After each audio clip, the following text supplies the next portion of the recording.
Hello everybody and welcome back to Odin's movie blog. I am the critic who is a cynic. Hope you're doing well. And today we've got once again Scott Mendelson, our buddy Scottaboy Mendelson over at Forbes.com, who has a very interesting premise though at the end of the article. And yes, I actually read this article all the way through before I made a video on it because I usually am able to get somewhat of an indication of what someone is going to say usually within the first few lines of any opening paragraph. And normally that's at least what I look to know, okay, I can talk about this. There's gonna be content in here that I can at least, make a video about, make some commentary about. But this one, it just kept going and going and going until finally, like towards the end of the actual article, he tells us what is the actual most important movie coming out in 2019 for Disney. Now, first off, let's just start off with the heading and why I think that he is just definitely off the mark here. So he says, Disney's most important movie of 2019 isn't Avengers or Star Wars. Well, first and foremost, Star Wars is actually going to be a very important movie for Disney in 2019. And the reason why I say that is because if Disney Star Wars, Episode 9,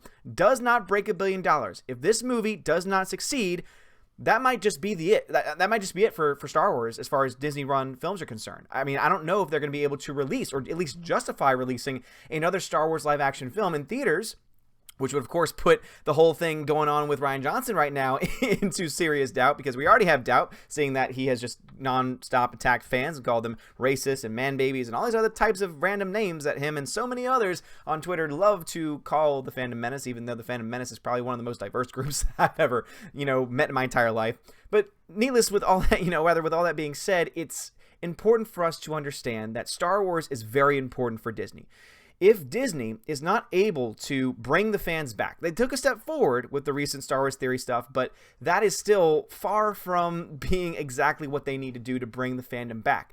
Are there still general audiences that are going to support Episode 9? Sure, absolutely. I'm not denying that at all, which is why I still think that it's going to make, between that, I want to say 650 and 850 million dollar number is pretty much the range that I have it at now. And the reason why I have it under $1 billion is mostly because of the fact that there is a large group of fans, and you could try and say, oh, it's just a small group of man babies, blah, blah, blah, blah. You could keep saying that all you want, but just look what happened to Star Wars Theory. I mean, Lucasfilm stepped in and took away a copyright claim because of the noise that the Phantom Menace made, because of the fact that we showed, if you don't change this, not only are you putting your own streaming service in serious jeopardy, which is already on, shaky ground to begin with, seeing that it's going to be a new service to compete with Netflix, etc. Yes, you're probably going to get a lot of people that are going to cross over or have both, but it's still competition, so it's definitely not a done deal. On top of that, also, you're already dealing with a fan base that is still not all that excited for Star Wars. And one of the big things that they're trying to sell with the Disney Plus streaming network is new original Star Wars content, which is why that's pretty much all that you really hear about when they talk about the Disney Plus service. You don't really hear a whole lot about their Marvel content they're going to offer or the libraries of content they're going to offer either. You haven't really gotten a whole lot of details. The only thing that's been really talked about is how we're going to get the Mandalorian series and how we're eventually going to get a Rogue One character series as well. And of course, whatever the people, running Game of Thrones is going to do with the series at some point. So Episode 9 is very important, because if Episode 9 does not succeed in the theater, if it does not make in that giant money that Star Wars is supposed to make, it's going to tell Disney, and it's going to tell the world for that matter, especially their stockholders, just how valuable that brand still is in the hands of Disney. Now, of course, a lot can happen between now and December. There could be a time when maybe it will be a $1 billion movie. Maybe I will be changing my prediction. But at this point in time, with the way that I'm looking at the fandom, with the way that I'm looking at just how positive or negative people are feeling about the property overall, it's definitely leaning more towards the negative, and that means they have a lot to be they have a lot of ground to cover. One of the best ways they can do that is by producing a badass show in The Mandalorian, which I've shown a lot of hope in recently. And also by really telling us a little bit more about what the Game of Thrones creators are going to make, because guess what? Game of Thrones is, one of the hottest shows in the world, even when it's not having new episodes air. So them coming over and making a show, and a Star Wars show at that, is definitely something that is worth being excited about. But Episode 9 is without any doubt the movie or the Star Wars event this year that people are going to be talking about. And they got to be able to finish it right. So first off, I just want to say that about the Star Wars thing. It's like, no, Star Wars isn't even really in, it really is rather I would actually say Star Wars Episode 9 is more important than Endgame, only because I think Episode 9 will determine the future of Star Wars under the Disney brand. Endgame, I would say, is probably the second most important, because not only is it going to be probably another $2 billion juggernaut at the box office, just based on hype, just based on the fact that so many people loved Infinity War and so many people went to go see Infinity War, and now there are people who never saw Infinity War who say, oh, I kind of want to find out what's going on with Endgame. So it's going to be a big movie. It's going to be a big project. Captain Marvel, who knows at this point, but the fact is that Endgame is the movie, is the MCU film that's going to set up the future of the franchise. So if Endgame is good, if Endgame is able to do just what it needs to do to set things up for the future, well then obviously, yes, that would also be extremely important as well. Because if you don't have Endgame setting up the next phase 4 of the MCU, well then you're not going to have a good phase 4. Now, what Scott Mendelson tries to talk about in this specific article, and you can look it up for yourself if you want to, if you're actually interested in that, is the fact that these movies are probably going to be the biggest releases that Disney has for this foreseeable future. What he basically sees is that the money that's made from Endgame isn't likely going to be repeated anytime soon, which obviously I can understand. He says the money, if any, is made from Episode 9. You're not going to really see that kind of money again just because of the fact that it's a huge event.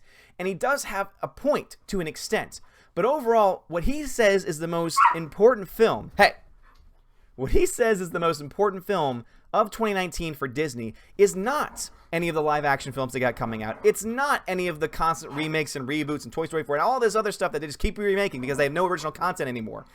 It's an interesting concept, but I think that he definitely misses the mark overall. And it's a movie actually called Artemis Fowl, which I really have no interest in seeing. I have no interest in it whatsoever. I don't really know what it's going to be about. But his basic premise here is that it's going to be probably the last, if it's not successful, small or mid-budget movie that is released by Disney. What he's trying to say is that if that film does not succeed, then maybe Disney will no longer be doing any kind of mid-budget, low-budget type films. Now, the problem with that is the fact that you can't really put the entire hopes of this on one movie called Artemis Fowl, which again, I have really no interest in or really any understanding of at this point because I don't really know that much about it. But also, you would also be ignoring the fact that Disney, when they make a Disney film, when it's something under the Disney banner, it is and has been for years now a big budget film. Now, you can say through some of their subsidiary companies, they've made smaller films. Apparently, they're also attached to Glass, which is actually something that I had no idea what they were a part of. But apparently, Glass is attached to the Disney universe in some way. So what it's telling me is that, yes, Disney is going to put most of its money, most of its focus on bigger films. And they've been doing that now for a long time.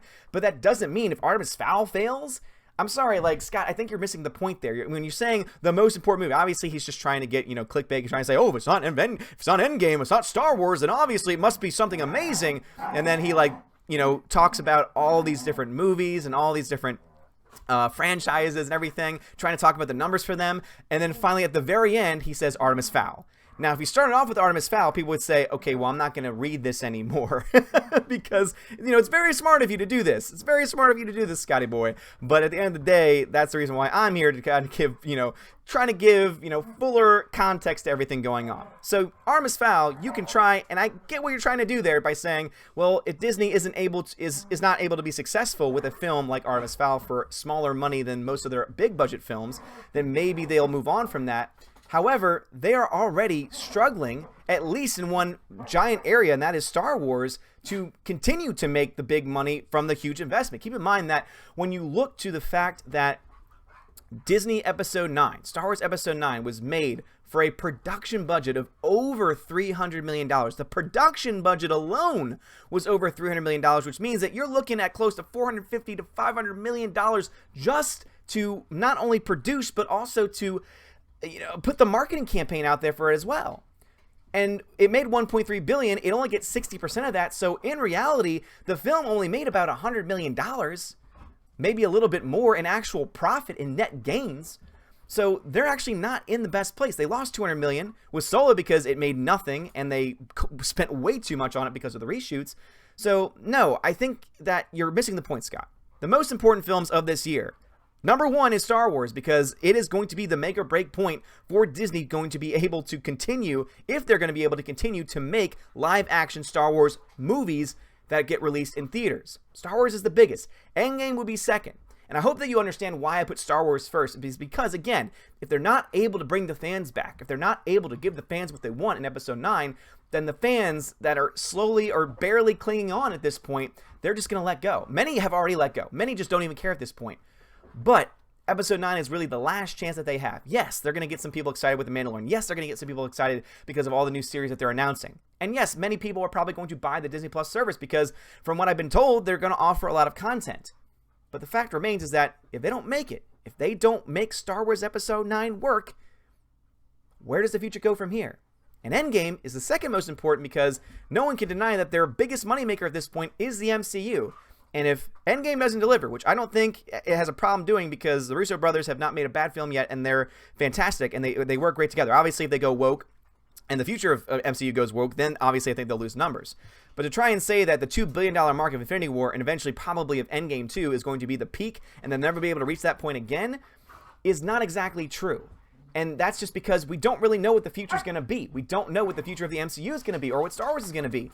Because let's say, all of a sudden, boom, they start listening to the fans again. And let's say Episode 9 knocks it out of the park, retcons things that need to be retconned, and gives the fans what they want. And then they announce a series that people actually want to see.